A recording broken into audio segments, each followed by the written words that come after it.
انسان گویا کہ شیطان کے لیے ایک لقمہ تر بن جاتا ہے۔ اب آپ غور کیجئے، تیسری شے تقرب الی اللہ، اس کے حوالے سے بھی جو فرائض اور نوافل کی بات ہے اس کو اس وقت ذہن سے نکال کر یہ سمجھیے کہ اس میں نماز کا کیا مقام ہے، اس لیے کہ نماز فرض بھی ہے، نماز نفل بھی ہے، وہ تو ان دونوں میں شریک ہو جائے گا۔ اب اس کو لفظ صلاۃ کے حوالے سے آپ ان دونوں چیزوں کو سمجھیے۔ صاد لام واو یا یہ چونکہ حروف علت ایک دوسرے سے بدلتے رہتے ہیں، یہ جو مادہ ہے اس کی جو خالص لغوی اصل ہے، جو خالص عربی زبان میں اس کا بنیادی مفہوم ہے، وہ آگ جلانا یا آگ تاپنا یا آگ سینکنا، حرارت حاصل کرنا۔ لہذا بار بار آتا ہے جہنم کے ذکر میں اسلوہا، اب جلو اس میں، تاپو اس کو، یہ سینکے گی تمہیں۔ بلکہ تفتلون کا لفظ آیا ہے حضرت موسیٰ کے کلام میں، جب وہ گئے تھے کوہ طور پر، جب پہنچ گئے تو تھے آگ کی تلاش میں، لعلکم تفتلون، تو اپنے اہل خانہ سے یہی کہا تھا کہ مجھے کہیں وہ روشنی نظر آ رہی ہے، غالباً کوئی وہاں سے آگ مل سکے گی، ورنہ یہ کہ کوئی رہنمائی کو رستہ مجھے مل سکے گا، میں وہ آگ لے آؤں گا، کوئی چنگاری وہاں سے لے آؤں، لعلکم تفتلون، تاکہ تم، اب یہ اصطلاح در حقیقت باب افتعال ہے، اور یہ تے یہاں پر قوے کی شکل اختیار کر گئی، تا نے توبن کی صورت اختیار کی صاد کی وجہ سے۔ بہرحال اس کا سب سے بنیادی مفہوم جو ہے وہ ہے تاپنا، سکائی حاصل کرنا، حرارت۔ اس کے حوالے سے سمجھ لیجئے کہ سب سے بنیادی تعلق اس کا جو ہے وہ روح کے ساتھ۔ روح میں محبت خداوندی کی آگ اگر ٹھنڈی پڑ گئی، اگر محبت خداوندی کی حرارت میں کمی ہو گئی تو اس کو اثر نو، جس کو کہ میں آج سوچ رہا تھا تو ایک لفظ ذہن میں آیا کہ جیسے بیٹری اس کو ریچارج کیا جاتا ہے، اسی طریقے سے روح کے اندر محبت خداوندی کی اس حرارت کو اثر نو تازہ کرنا، یہ ہے در حقیقت نماز کا اصل۔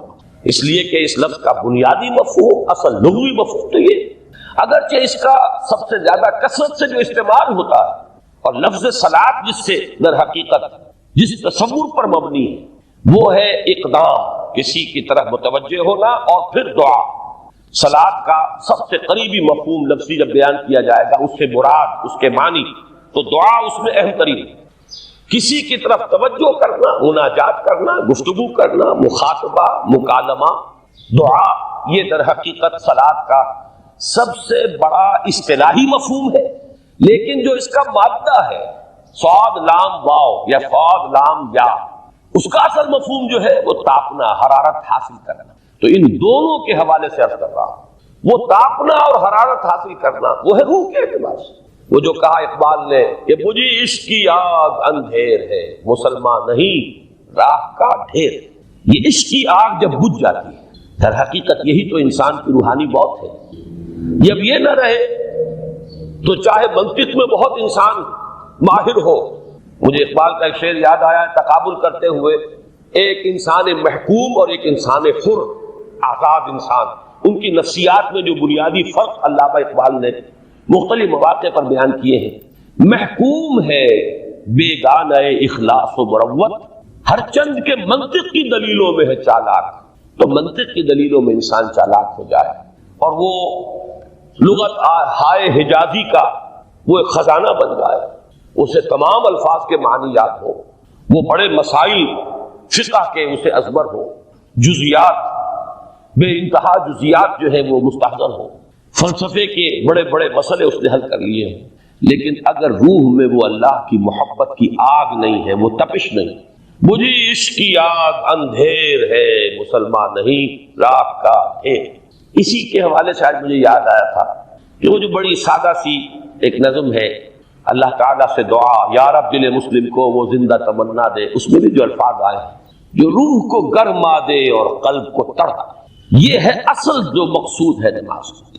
اور یہی وہ چیز ہے جیسا کہ میں نے عرض کیا تھا کہ نگاہوں سے اوجھل، یہ پہلو سامنے ہے ہی نہیں، دوسرا پہلو سامنے ہے، اور وہ بھی میرے نزدیک بہت اہم ہے، بہت بنیادی ہے، اس میں کوئی شک نہیں، لیکن یہ ہے بلند ترین منزل کہ تقرب الی اللہ، اس کے لیے در حقیقت یہ کس لیے درکار ہے؟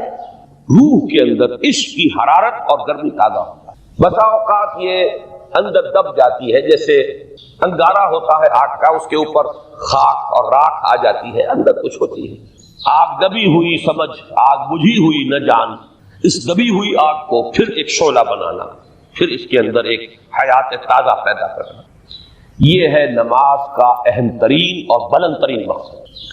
لیکن اس کے ساتھ ہی اس نماز میں ذکر ہونا، اس کا یہ ذکر ہے، اور ذکر کی جب میں فہرست بیان کیا کرتا ہوں بہت سے حضرات کے سامنے ہوگا کہ ذکر کا در حقیقت مفہوم ہے استحضار اللہ فی القلب۔ ہمارے ہاں غلطی سے جو ذرائع ذکر ہے انہیں ذکر قرار دے دیا گیا ہے۔ نماز ذکر نہیں ہے، نماز ذکر کا ذریعہ۔ اقیم الصلاۃ لذکری، نماز قائم کرو میرے ذکر کے لیے۔ یہ اللہ اللہ کہنا یا ادعیہ معصورہ جو حضور صلی اللہ علیہ وسلم کی مسنون دعائیں ہیں، انہیں اپنے تمام معمولات دنیاوی کے ساتھ ساتھ ان دعاؤں کو بھی انسان پڑھتا رہے، اللہ سے دعا کرتا رہے، یہ تمام ذرائع ذکر ہے۔ سبحان اللہ الحمدللہ الحمدللہ، اس کا آپ ورد کیجئے، یہ بھی ذریعہ ذکر۔ حقیقت میں ذکر ہے استحضار اللہ فی القلب، اللہ کو دل میں لے آنا، اللہ کو دل میں حاضر کر لینا، اصل میں تو ترجمہ ہوگا لیکن حاضر جاننا، یہ کیفیت جو ہے انسان کو حاصل ہے۔ اب اس کے حوالے سے ذرا بات سمجھیے کہ ایک تو میں عرض کر چکا ہوں مجسم ذکر تو قرآن ہے، لہذا ذکر کی فہرست جب آپ کریں گے ذرائع ذکر تو ان میں سب سے پہلے قرآن ہے، اس لیے کہ وہ ہماری حکمت کے پہلے مسئلے کو حل کر رہا ہے، بنیادی مسئلہ، اہم ترین مسئلہ۔ دوسرے نمبر پر ذکر جو ہے، اب اس کے لیے کچھ اصطلاحات جو میرے مختلف دروس میں شاید آپ کے سامنے بعد میں آئیں یا پہلی آ چکی ہوں، ان کے حوالے سے میری بات سمجھ۔ ایک ذکر غیابی ہے، تھرڈ پرسن میں، صیغہ غائب میں اللہ کی یاد ہے، اللہ اکبر اللہ اکبر اللہ اکبر۔ اب یہ اللہ اکبر جو ہے یہ جملہ اسمیہ خبریہ ہے، ایک حقیقت کی تکرار آپ کر رہے ہیں، اللہ سب سے بڑا ہے، اللہ سب سے بڑا ہے، سبحان اللہ سبحان اللہ سبحان اللہ۔ یہ در حقیقت ذکر غیابی ہے کہ آپ اس میں مخاطب نہیں ہے اللہ سے، ایک ذکر خطابی کہیں یا ذکر حضوری کہیں جس میں مکالمہ ہوتا، جس میں گفتگو ہوتی۔ تو نماز در حقیقت ذکر حضوری اور ذکر خطابی کی بلند ترین شکل ہے۔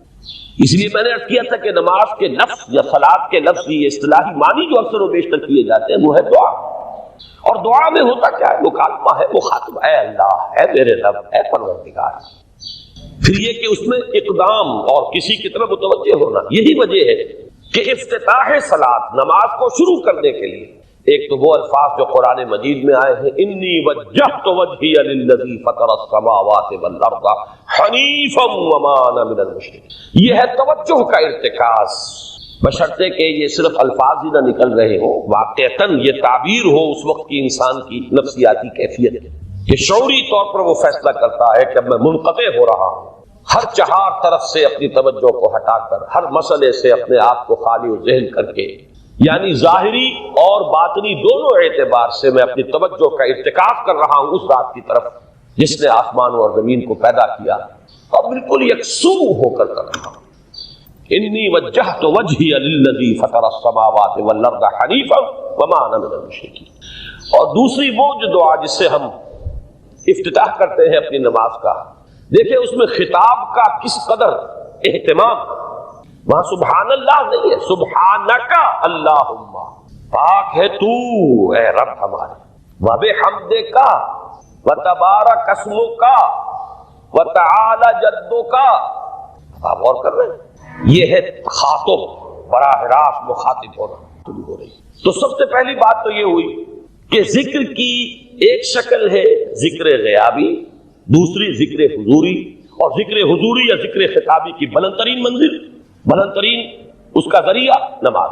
اس کو ایک پہلو سے اور سمجھ لیجئے، سورہ فاتحہ جب پھر ہم پڑھتے ہیں جسے الصلاۃ کہا گیا ہے، جو لب لباب ہے، خلاصہ ہے، اس میں پھر تدریجاً غیاب سے حضور کی طرف پیش قدمی ہوتی ہے۔ الحمدللہ رب العالمین الرحمن الرحیم مالک یوم الدین، یہ ذکر غیابی ہے، اس میں ابھی خطاب نہیں آیا، یہ وہی جملہ اسمیہ ہے۔ کل تعریف اس اللہ کے لیے ہے جو تمام جہانوں کا پروردگار ہے، مالک ہے، جو رحمان ہے، رحیم ہے، جزا و سزا کے دن کا مختار و مالک ہے۔ اب یہ غیاب سے حضور کی طرف، ایاک نعبد و ایاک نستعین اہدنا الصراط، یہ ہے وہ اب پہلے ایک معاہدہ ہے، ایک اقرار ہے، اعتراف ہے، وعدہ ہے، اور پھر دعا ہے، استدعاء کہ حضور نے فرمایا، یقول اللہ تعالی، اللہ یہ فرماتا ہے، اسی لیے اس کو حدیث قدسی کہیں گے۔ قسمت الصلاۃ بینی و بین عبدی نصفین، میں نے نماز کو اپنے اور اپنے بندے کے مابین آدھا آدھا تقسیم کر دیا۔ اب یہاں تک تو جملہ ہے اللہ کا، یہ ہے حدیث قدسی۔ اب آگے جو ہے نریشن اس کی جو ہے حضور صلی اللہ علیہ وسلم کی جانب سے ہے، یعنی خبر دے رہے ہیں وہ اللہ کی طرف سے ہی۔ ویسے تو تمام احادیث ہی گویا کہ ہم سمجھتے ہیں انسپائرڈ تو اللہ کی طرف سے ہی، لیکن یہ کہ جہاں صراحت ہو کہ اللہ کہتا ہے وہ حدیث قدسی ہے۔ تو یقول اللہ تعالی قسمت الصلاۃ بینی و بین عبدی نصفین، یہاں تک تو حدیث قدسی۔ اب دوسری عام حدیث ہے، اذا قال العبد الحمد للہ رب العالمین یقول اللہ تعالی حمدنی عبدی، جب بندہ کہتا ہے الحمد للہ رب العالمین، پروردگار کہتا ہے میرے بندے نے میری حمد کی۔ جب بندہ کہتا ہے الرحمن الرحیم، پروردگار فرماتا ہے ثنا علی عبدی، میرے بندے نے میری ثنا کی، بڑی تعریف کی۔ جب بندہ کہتا ہے مالک یوم الدین، اللہ فرماتا ہے مجدنی عبدی، میرے بندے نے میری بڑی بزرگی بیان کی ہے، تمجید کی ہے۔ پھر جب بندہ کہتا ہے ایاک نعبد و ایاک نستعین، اللہ فرماتا ہے ھذا ما بینی و بین عبدی ولعبدی ما سأل، یہ ہے میرے اور میرے بندے کے درمیان۔ یہ تو معاہدہ ہے نا، معاہدے میں تو دو فریق جکڑے جاتے ہیں، بند جاتے ہیں، یہ میرے اور میرے بندے کے درمیان ہے، اور میرے بندے نے جو طلب کیا میں نے دیا، اس لیے کہ اس میں طلب بھی تو ہے، ایاک نستعین، تیری مدد چاہتے ہیں، یہ طلب ہے۔ اسی کی شرح ہے جو اب آخری 3 آیتیں ہیں، پروردگار ہم تیری مدد چاہتے ہیں، پروردگار ہم تیری ہی بندگی کرتے ہیں اور کریں گے، اور تیری ہی مدد چاہتے ہیں، چاہیں گے۔ اگر حال میں اس کا ترجمہ کریں گے زمانہ حال کے اعتبار سے، اس لیے کہ فعل مضارع میں تو دونوں موجود ہیں، شامل ہیں، تو یہ ایک اعتراف ہے، اظہار حال ہے۔ اللہ کرے کہ وہ واقعتاً صحیح اظہار حال ہو، ہم واقعی اللہ کی بندگی کرتے ہوئے یہ کہیں کہ ایاک نعبد، ورنہ اگر ہماری اصل صورتحال سے وہ مطابقت نہ رکھتا ہو تو پھر تو ایک طرح کا جھوٹ ہو جائے گا، غلط بیانی ہو جائے گا۔ ایاک نعبد، تیری ہی بندگی کرتے ہیں، اور مستقبل میں کیجئے، کریں گے، یہ ہے عہد۔ تیری ہی مدد چاہتے ہیں، تجھی سے مدد طلب کرتے، تجھی سے مدد چاہتے رہیں گے، اس کے لیے فرمایا وَلِعَبْدِ مَا سَأَلَ، اور پھر اس کے بعد وہ استدعاء ہے، اهدنا الصراط المستقیم صراط الذین انعمت علیہم غیر المغضوب علیہم ولا الضالین۔ اس حدیث میں اس کو ایک ہی جملے کو لیا گیا ہے، ایک ہی جملے کی حیثیت سے۔ جب بندہ یہ کہتا ہے تو اللہ فرماتا ہے ھذا لعبدی ولعبدی ما سأل، یہ خالص میرے بندے کے لیے ہے۔ اس بندے نے ایک درخواست پیش کی ہے، اب میں نے گرانٹ کی، وہ اپلیکیشن، وہ ریکویسٹ گرانٹڈ، ہم نے دے دی، ولعبدی ما سأل۔ یہ ہے اس کی تاثیر کا عالم، بشرطے کے معاملہ وہ شعور کے ساتھ، بشرطے کے مطابقت ہو ظاہر اور باطن کی، بشرطے کے مطابقت ہو قول اور فعل کی۔ تو اس کا اتنا اونچا مقام ہے کہ ایک ایک جملہ ادھر ادا ہوا، ادھر اللہ کی طرف سے ریسپانس مل رہی ہے۔ افلاک سے آتا ہے نالوں کا جواب آخر، اٹھتے ہیں حجاب آخر، کرتے ہیں خطاب آخر۔ آیت الکرسی ایک لمبی آیت، جیسے آیت البر ایک لمبی آیت تھی، اور اس کو حضور نے فرمایا ہے سیدت و آیات القرآن، پورے قرآن مجید کی آیات کی سردار ہے یہ، اور یہ شرک فی صفات کے ضمن میں یہ شمشیر قاطع ہے، شمشیر برہان ہے۔ اللہ لا الہ الا ہو الحی القیوم، یہ وہی ہے، قل هو اللہ احد اللہ الصمد الحی، اللہ زندہ ہے، لیکن اس کی زندگی کو اپنی زندگی پر قیاس نہ کر۔ تمہیں خوراک کی احتیاج ہے، اسے کوئی ضرورت نہیں۔ ما ارید منہم من رزق وما ارید ان یطعمون، مجھے کوئی احتیاج نہیں کہ مجھے کوئی رزق پہنچائیں، رزق دیں، مجھے کھلائیں، مجھے کوئی ضرورت۔ پھر تمہاری حیات، نیند، اونگ، تھکان، ان تمام کمزوریوں کے ساتھ ہے۔ وہ الحی ہے، اپنی ذات میں خود زندہ ہے، حیات اس کی ذاتی ہے، کسی اور نے عطا نہیں کی ہے۔ ہماری تو مستعار ہے، عمر دراز مانگ کے لائے تھے، 4 دن 2 آرزو میں کٹ گئے 2 انتظار میں۔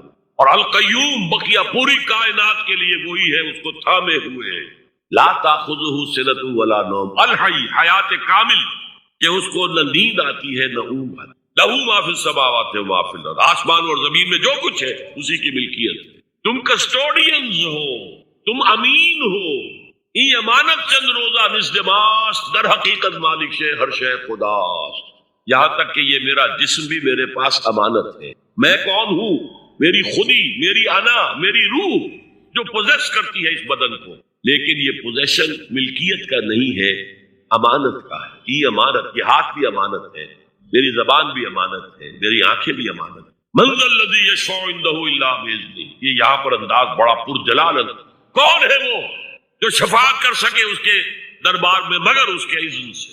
کسی کا ذاتی، کسی کا زور، کسی کا اختیار نہیں ہے کہ جس کی بنا پر وہ شفاعت کرے، ہاں اللہ کے اذن سے۔ اور دوسری جگہ پر آتا ہے جس کے لیے وہ چاہے گا اور جس کو اجازت دے گا، جیسے کہ آتا ہے اما یتساءلون میں یوم یقوم الروح والملائکۃ صفا، اور ان میں سے کوئی بھی بات نہیں کر سکے گا، کلام نہیں کر سکے گا، لا یتکلمون الا من اذن له الرحمن، سوائے اس کے جسے رحمان اجازت دے، وقال صوابا، اور صحیح بات کرے گا، کوئی غلط بات نہیں کرے گا۔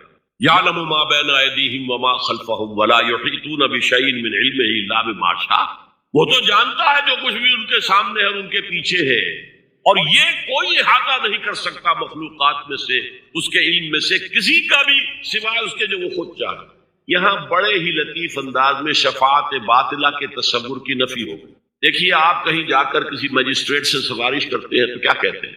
اجی یہ فائل کے اوپر جو کچھ ہے آپ اس پر نہ جائیے، یہ گواہیاں وغیرہ جھوٹی ہو گئی ہیں، میں آپ کو بتاتا ہوں اصل بات کیا۔ اللہ کے سامنے کوئی یہ کہہ سکے گا اے اللہ تیرے علم میں نہیں ہے، میرے علم میں ہے۔ یعلم ما بین ایدیہم وما خلفہم، وہ تو جانتا ہے جو کچھ ان کے سامنے اور جو کچھ ان کے پیچھے ہے۔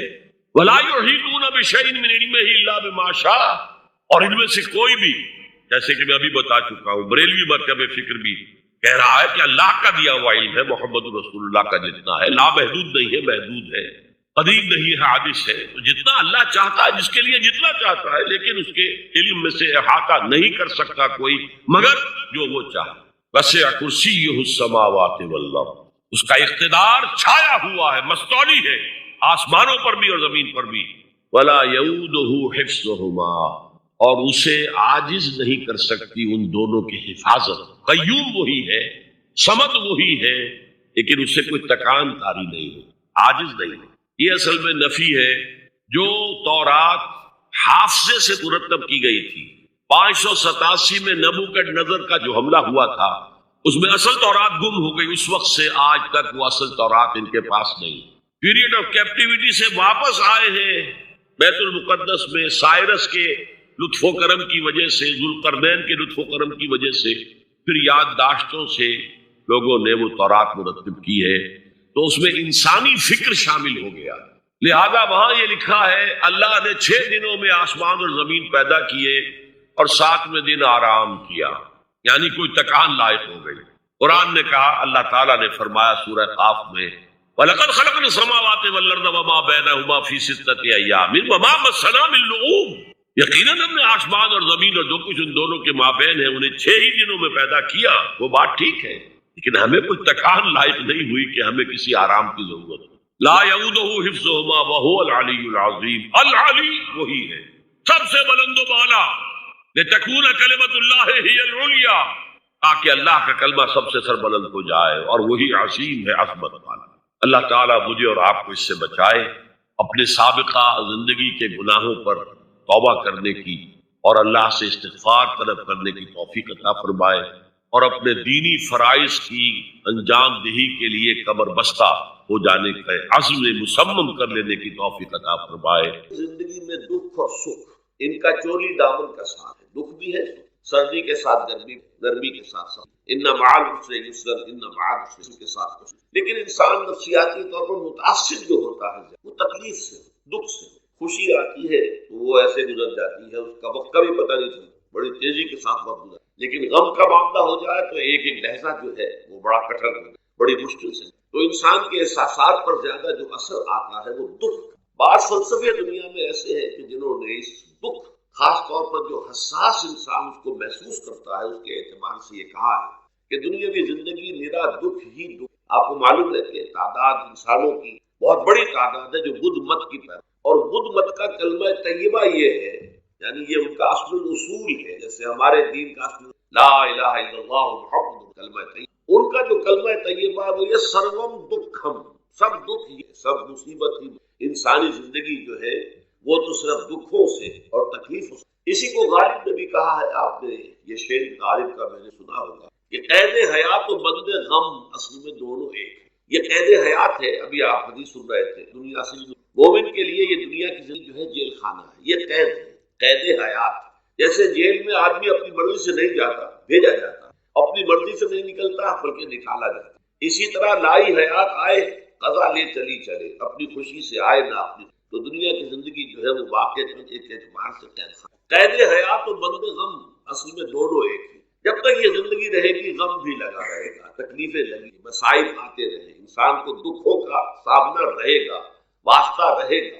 موت سے پہلے آدمی غم سے نجات پائے گی۔ ظاہر بات ہے جب تک زندگی ہے تو غم ہے، تو موت سے پہلے نجات نہیں۔ اگرچہ اس کے بعد کا اگلا مرحلہ جو ہے، جو حقیقت کو جاننے والے ہیں وہ تو جانتے ہیں کہ اس کے بعد تو غم کا اور بڑا کڑا مرحلہ آنے والا ہے۔ اب تو گھبرا کے یہ کہتے ہیں کہ مر جائیں گے، مر کے بھی چین نہ پایا تو کدھر جائیں۔ اگر اللہ ہمیں معاف فرمائے، اپنی رحمت اور مغفرت سے ہمیں ڈھانپ لے، جیسے کہ اللہ یتغمدنی ربی برحمت، حضور نے فرمایا کہ کوئی انسان بھی محض اپنے اعمال کی بنیاد پر جنت میں نہیں داخل ہوگے گا جب تک کہ رحمت خداوندی دستگیر۔ کسی صحابی نے بڑی ہمت کی، بڑے جرأت کا معاملہ کیا، پوچھ لیا کیا حضور آپ بھی؟ ظاہر بات ہے آپ بھی انسان ہے، آپ بھی بشر ہیں، قرآن مجید میں کہلوایا گیا ہے وَإِنَّمَا أَنَا بَشَرٌ مِثْلُكُمْ۔ تو اگر آپ کہتے ہیں کوئی انسان جنت میں داخل نہیں ہو سکے گا محض اپنے اعمال کی بنیاد پر جب تک کہ رحمت خداوندی دستگیری نہ کرے، تو کیا آپ بھی اس قاعدہ کلیہ میں شامل ہے؟ آپ نے فرمایا ہاں میں بھی، الا ان یتغمدنی ربی برحمت، جب تک کہ میرا رب مجھے اپنی رحمت سے ڈھانپ نہیں لے گا میں بھی داخل ہوں۔ تو اس اعتبار سے اللہ تعالیٰ وہاں ہمیں بچا لے، لیکن جو وہاں نہیں بچایا گیا، اب ظاہر بات ہے کہ اس کے لیے جو مصیبت ہے وہ پھر دائمی ہے، ابدی ہے، دکھ ہی دکھ۔ میں اس کی طرف زیادہ جانا نہیں چاہتا، اس وقت اصل میں میرا موضوع جو ہے وہ اس دنیا میں دکھوں کا علاج۔ اب اس اعتبار سے غور کیجئے، دکھ دو قسم کے قرآن مجید پر جتنا میں نے غور کیا، دکھ ایک تو وہ ہے کہ جو ناگہانی طور پر آ جائے، اس میں ہماری کسی غلطی کو دخل نہیں، وہ کوئی آفت سماوی ہے، کوئی زلزلہ آ گیا، ابھی آپ کو معلوم ہے فوج جو قصبہ تھا گجرات اسٹیٹ کا انڈیا کا پورا ختم ہو گیا، اس میں بہت سے مسلمان، جب کوئی آفت سماوی آتی ہے تو وہ ظاہر بات ہے کہ پھر سب کے سب لوگ اس کے لپیٹ میں آ جاتے ہیں۔ زلزلہ آ گیا کہ کوئی اور طوفان آ جائے، جیسا کہ کئی مرتبہ آپ نے اخبارات میں پڑھا ہوگا، اس سال امریکہ میں بہت طوفان آئے ہیں، مشرقی ساحل پر بار بار طوفان، وہاں بھی لوگ مرتے ہیں، وہاں بھی